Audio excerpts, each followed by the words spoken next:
안녕하십니까. 영양제 상담 전문 약사 김재한 약사입니다.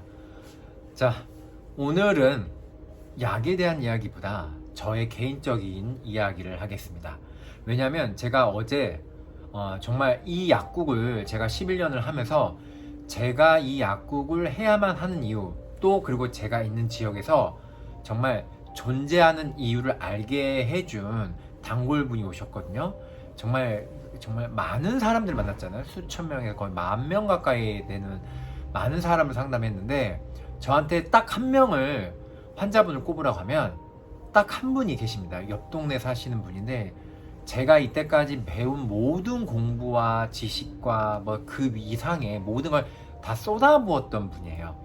아마 잘 모르시는 분도 계시겠지만 저희 단골분이 좀 많으신데, 그 중에서도 제가 설명한 이분 같은 경우에는 어느 곳에서 속해 있지 않습니다. 저랑 직접적으로 연결해서 전화 통화를 하거나 항상 방문하셔서, 방문도 한두 달에 한 번 오시는 게 아니고 1주에서 2주에 한 번씩 8년을 오신 분이에요. 어떤 분인지 아시겠죠? 그리고 참고로 말씀드리면 그분 같은 경우에는 양방병원에서 양방약이 다 듣지 않습니다. 양방약 좀만 먹어도 모든 게 부작용이 나기 때문에 본인이 유방암 수술을 했을 때조차 정신이 깨어서 저 주사액이 들어가면 내가 죽는다는 걸 알고 있을 정도로 굉장히 예민한 분이고, 그렇다고 우리가 말하는 동양의학인 한방 쪽을 갔을 때도 원광대 교수님이 원광대 한의대 교수님이 고개를 절레절레 흔들면서 이상하게 왜 이 사람은 안 듣지라는 말을 할 정도의 분이에요. 그래서 저랑 연이 이렇게 깊었고, 또 보통 연이 아니죠. 그리고 제가 모든 역량을 쏟아부었는데, 하여튼 이 분에 대한 얘기를 할 건 아니고, 제가 이분이 어제 정말 몇 달만 오셨어요. 이런 적이 없었는데 오셔서 저랑 1시간 가까이 이야기를 하다가 저한테 대뜸 이러는 겁니다.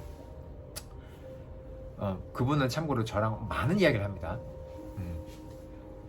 약사님 얼굴을 보면 약사님 되게 예민해, 딱 이렇게 이야기를 하시더라고요. 근데 저야 뭐 이분을 벌써 8년을 넘게 뵙고, 아까 1, 2주에 한 번씩 거의 데이트하듯이 이야기를 했고, 한 번 오시면 한두 시간씩, 뭐 길게 3시간씩 이야기를 했기 때문에 거의 뭐 밥 숟가락 몇 개 있는지 자식들 어떤지 다 안단 말이죠. 근데 그 얘기를 들으면서 제가 오늘 영상은 어떤 사람을 위한 게 아니고 저와 같은 사람을 위해서 이 영상을 한번 꼭 남겨야겠다는 생각이 들었습니다. 우리가 예민하다라는 말을 들었을 때 어떤 느낌이 드세요? 예민하다고 딱 어떤 누군가가 딱 말을 하거나 또는 그런 글을 읽었어. 그러면 예민하면 어쩐다? 좀 뭔가 긍정적이기보다는 부정적인 의미가 크죠. 예민하다는 말 자체가 긍정이나 부정이라는 건 아닌데, 받아들였을 때 또는 사람들이 갖고 있는 시선 자체가 보면은 부정적인 의미가 굉장히 많습니다. 특히 남자는 뭐 해야 된다? 이런 고정관념이 지금까지 좀 많이 있죠. 그래서 여자분들이 예민한 것보다 남자분들이 예민하다 그러면은 굉장히 더 부정적인 시야가 더 커집니다. 바라보는 것도. 그리고 그래서 이 예민이라는 말을 듣게 되면, 정말 예민한 사람들은 예민이란 말 자체 때문에 또 예민해집니다. 나 예민하면 안 되는데 왜 그러냐. 자, 제가 왜 자꾸 이 단어에 대해서 이야기를 하냐면, 사실 이 단어 때문에 제가 그거를 오히려 뭐 하냐면 승화시켰습니다. 눈치채신 분들은 제가 무슨 얘기를 하는지 아실 겁니다. 그리고 제 블로그에도 종종 비슷한 이런 뉘앙스의 글을 종종 올린 적이 있어요. 근데 사실 이게 오늘의 핵심 주제를 넘어서 이런 분들에게 꼭 전해드리고 싶은 말이고, 그리고 제가 왜 직접적으로 이 이야기를 꺼내냐면, 저는 어떤 정신과나 심리학자의 의견보다 당사자, 그런 의미를 갖고 있거나 그런 경험을 한 사람들의 실제 말을 더 뭐 하냐면 신뢰를 합니다. 예전에 어렵게 생각하지 말고 경제학자 중에 애덤 스미스라든지 이런 분들이 국부론을 펼칠 때 경험주의자라고 그러죠. 무슨 말이냐면 부자들이 경제학 논리를 펼쳐야 된다고 얘기를 했죠. 왜 이런 얘기를 하냐? 본인들이 말 그대로 돈을 버는 방법을 알았기 때문에 뭐 하냐면 그 사람의 이론을 펼쳤을 때 실제로 그 이론이 합당하다고 증명할 확률이 높다 이거죠. 그래서 경험주의자잖아요. 저는 경험주의자가 맞냐 이런 걸 떠나서 심리적으로도 상식적으로 생각해 봅시다. 내가 우울증을 앓았다든지 어떤 큰 경험을 했어. 자살 경험이라든지. 이렇다가 극복한 사람의 의견이 더 와닿을까요? 아니면은 그냥 심리학적으로 공부를 해서 이론적으로 이러이러한 너가 상태니까 이게 도움이 될 거야. 이게 더 와닿을까요? 자, 이게 오늘의 키포인트고, 제가 드리는 분들은 바로 아까 예민하다라는 말을 듣는 분들한테 이 말을 꼭 하고 싶습니다. 예민하다는 말이 부정적으로 들릴지 모르겠고, 그리고 그 자체가 나쁘지 않지만 분명히 그거는 타고난 기질과 관련되어 있습니다. 내가 후천적으로 어떤 상황을 만들어 어떤 상황을 계속 겪으면서 켰기 때문에 내 선천적인 성격하고 별개로 성격이 후천적으로 바뀌었어. 이렇다 하더라도 선천적으로 타고났다 하더라도 이 예민함 속에는 뭐가 있냐면 남들이 바라볼 수 없는 시야를 가진 능력을 갖고 있다는 의미를 꼭 알고 계시기 바랍니다. 대표적인 직업이 있어요. 소믈리에. 근데 이런 직업들이 한두 분이 아닌데, 소믈리에가 뭔지 아시죠? 와인을 먹었을 때 뭐 하냐면 그 감각으로 다 테이스팅을 하면서 다 찾아내는 거잖아요. 근데 이런 분들이 굉장히 많거든. 조향사, 후각이 너무 예민하신 분들, 그래서 향을 다 구별하죠. 그리고 제가 원래 이 광주 전남에 있는 예술가 모임을 10년 전에 같이 초대를 받아가지고 예술가들한테 같이 이렇게 모임을 나간 적이 있어요. 근데 저한테 이렇게 소개를 해주면서 자신의 남자친구인 화가를 소개해주면서 저한테 뭐라고 얘기하냐면, 내 남자친구는 장점이 있어. 어떤 장점이냐면 빨간색을 보더라도 이 색 한 가지를 40가지를 구별한다.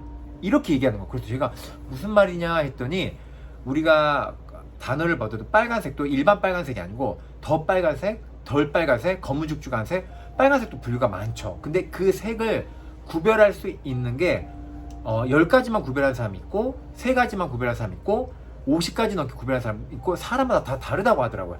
그래서 그 색깔의 미묘한 차이를 모두 명도채도에서 전부 다 구별하는데 그게 그 화가들의 능력이라고 하더라고요. 그러면서 내 남자친구 40개를 구별한다. 이 색 하나만으로도. 그런 얘기를 하는 게 아직도 제가 10년이 지났지만 기억이 납니다. 똑같습니다. 이런 초감각적인 어떤 예민함과 섬세함을 갖고 있으면 그 분야에서 뭐 하냐면 남들이 볼 수 없는 걸 봅니다. 자, 제가 왜 제 경험을 얘기했을까요? 제가 저를 보면서 예민하다, 까칠하다, 어쩌다고 얘기를 하시는 분들이 종종 계시는데, 사실 제 앞에 온 모든 환자분들이 저한테 수년 전에 어떤 분이 계셨냐면, 오셔서 보자마자 저한테 약사님 되게 까칠하고 예민하셔, 이렇게 했던 아주머니 계세요. 근데 그분이 단순히 그렇게만 얘기하면 되게 예의가 없는 거죠. 근데 이제 그런 얘기를 던지고 나서 저한테 했던 말이, 약사님 덕분에 제가 갱년기 때문에 수면제를 먹어서 잠도 못 잤는데 약사님이 주신 영양제랑 이렇게 먹고 나서 이 모든 게 다 치료가 돼가지고 지금 수면제 없이도 살 수 있다고 고맙다고 인사를 주셨던 아주머니가 계세요. 그러니까 무슨 말이냐면, 제가 그분들한테 항상 이렇게 농담을 하면 제가 이렇게 말합니다. 제가 예민하기 때문에 남들이 볼 수 없는 감각이 있고 남들이 볼 수 없는 걸 뚫어서 보기 때문에 당신의 병을 치료했습니다. 무슨 말인지 아시겠죠? 저의 선후배 약사들이, 특히 이제 후배는 제가 선배이기 때문에 더 잘할 걸 생각하지만 저보다 10년이나 20년 정도 더 오래된 선배들조차도 저한테 개인적으로 오셔서, 또는 저랑 개인적으로 밥을 먹는 자리에서 이렇게 물어보시는 분들이 굉장히 많았습니다. 김재한 약사는 나이도 어린데 어떻게 이렇게 상담을 잘하고 환자 치료를 잘하냐고 저한테 20년 선배가 밥을 먹으면서 물어본 적이 있어요. 근데 이거는 제가 답을 알려드리면 두 가지입니다. 너무나 당연하지만 후천적으로 노력을 정말 많이 했거든요. 예를 들면 제가 매주 서울 왔다 갔다 하면서 밤 10시 정도에 송정역에서 내리면 저희 약국이 30분 걸려요. 딱 오면 전 오자마자 집에 바로 안 들어가고 약국에 와서 1시간 정도 정리를 하고 밤 12시 넘어서 퇴근하기를 10년을 했습니다. 거의 이런 식의 공부를. 지금도 그렇고요. 근데 저는 이 공부는 많은 약사님들 그리고 상담하시는 분들은 웬만하면 공부를 많이 하시기 때문에 이거는 기본 디폴트입니다. 근데 나머지 하나가 뭐냐면 선천적입니다. 선천적이 뭐냐면 아까 말한 것처럼 타고난 겁니다. 타고난 감각은 어떻게 할 수가 없어요. 그래서 제가 왜 이 말씀 드리냐면, 많은 선배들이 저한테 왜 이렇게 잘하냐고 물어봐요. 단순히 공부를 잘하냐, 뭐 이렇게 단순히 연구를 잘하냐, 이런 식으로 물어보기만 하는데 사실 정답은 선천적인 무시할 수가 없습니다. 그리고 선천적인 게 있다 하더라도 저는 그거를 개발시키려고 정말 많이 수행하고 저의 개인적인 노력을 또 따로 했습니다. 지금도 하고 있고요. 그래서 그 예민함을 그냥 예민함 자체로만 받아들이면 뭐하냐면 난 그냥 예민한 사람, 까칠한 사람이 됩니다. 근데 그거를 제가 가진 능력으로 승화시켰기 때문에 저는 저 상담 약사 분야에서 탑입니다. 이거는 제 분야를 넘어서 그 분야에 탑을 찍은 사람들 있죠. 참고로 제가 예전에 말씀드렸지만 저한테 무속인들 되게 많이 오거든요. 막 그 분야에서 정말 이름 이렇게 날리는 무속인분들도 오시면 저를 보면서 딱 한마디씩 다 이야기를 하십니다. 그분들이 보는 언어로 이야기를 하는데 저는 촉이 좋기 때문에 그분들이 무슨 얘기를 하는지 다 알아들을 뿐이죠.